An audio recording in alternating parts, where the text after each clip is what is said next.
So let me ask you this: as far as financing, right?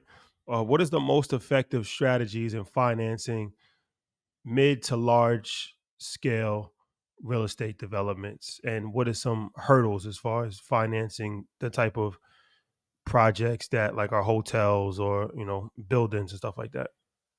Okay. Well, I mean, the banking and the real estate's a capital intensive business. So if you are building $100 million building or $500 million building, you're going to need a lot of money to build it. So normally what happens is senior lenders, that's the one who has a first mortgage on your property, they're going to make a loan of somewhere between 60 and 70%.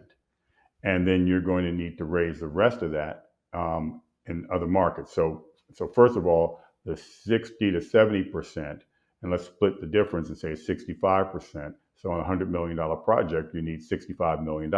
That's going to come from normally a money center bank, like a Bank of America, J.P. Morgan Chase, Wachovia, one of those banks. You'll be able to, or Wells rather, you'll be able to go to one of them, and they'll make that kind of loan. However, the regulations that were put into effect in 2008 make it harder for these banks to make direct construction loans because they have to reserve certain amounts of capital if they keep that loan in their portfolio. So that makes them risk averse more so. And that makes it so that they tend to make those loans to relationship borrowers and borrowers who have a more extensive track record. So there's private credit that's out there now where funds are in the business of making those kinds of real estate loans. And in fact, we just started a company called Willowbrook Capital to do that because small, mid-sized entrepreneurs are not going to have the same kind of extensive relationships that a large-scale development company like ours would have with banks. And so that's you get your 65%, but the harder part and the harder money is that other 35%. So real estate typically would be financed where that 35% equity, a large scale developer would probably put up 10% of that. So imagine you can build and own $100 million building by putting in $3.5 million of your own money. And the rest of that comes from private equity, the Goldman Sachs, the Blackstone, the BlackRocks, the investment banking firms and the private equity funds who are managing public employee pension money, union pension money, and wealthy individuals' money. They will make investments in the equity side as a limited partner. And they get a preferred return, which is like an interest rate, plus a kicker of equity in the deal. And so and those deals would be split to where the equity would put up 90% them, 10% the developer. And until the investor, the limited partner, gets their money back plus an 8% interest on it, and the developer gets their 3.5 million back and an 8%. That's how it's split 90-10. Once that happens, the developer gets what's called a developer promote. And the developer will end up working their way up to a 50-50 split, even though they've put in 10% of the money, because after that threshold return, then the returns are outsized. And so the developer is rewarded for producing those outsized returns. And that's how deals are getting financed. However, there are very few funds that invest in African American entrepreneurs. So there right now is about $7 trillion currently invested in venture capital and private equity. Of that $7 trillion, less than 0.2% are invested in firms run or owned by African Americans.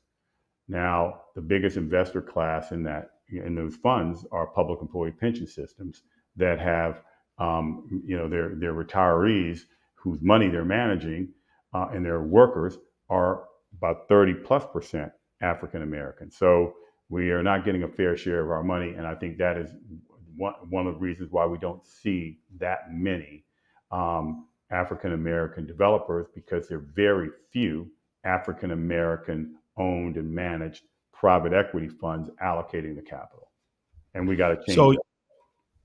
you had said something. You said a few different things, but that was very insightful. But one of them is that there's not a lot of African American developers on any scale, right? But You were involved in a few younger developers that we built relationships with, as far as Dave Gross, Brandon Rule. Hmm. So for people that are on this call, right, they're not on your level, but they might want to become the next Brandon Rule or Dave Gross. They're kind of working their way up.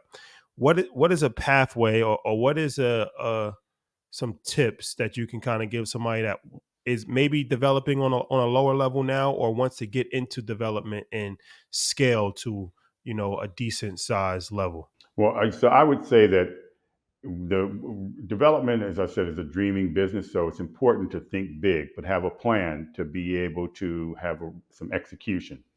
And so the first deal that someone should do is to get a deal done. So that could be a house, it could be an small apartment building, but go through the exercise of identifying, doing the market due diligence and research that you all just talked about, finding the team to, the architect and contractor to do the work, going out and getting the loan, getting investors, and completing that, and then paying your bank back, paying your investors their money, and they get a profit. So now you've shown that you're capable of doing that. So the next time you should be doubling down and doing something at least twice as big. I mean, I tried to do a multiple of 10 or more every time.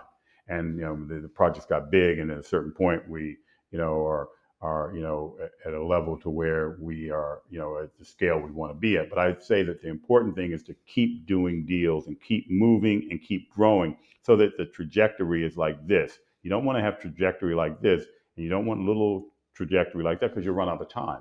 So you want to do the first deal and start off small. I mean, again, I was a appraiser of low and moderate income housing. I got $125 per appraisal and was happy to have it. And when I was working for somebody else, I only got 40% of that $125. So, and happy to have that too. So you can grow, but you've got to be on the plan of being a student of the business, getting the first deal done, and keep learning, asking questions, learning, and scaling up.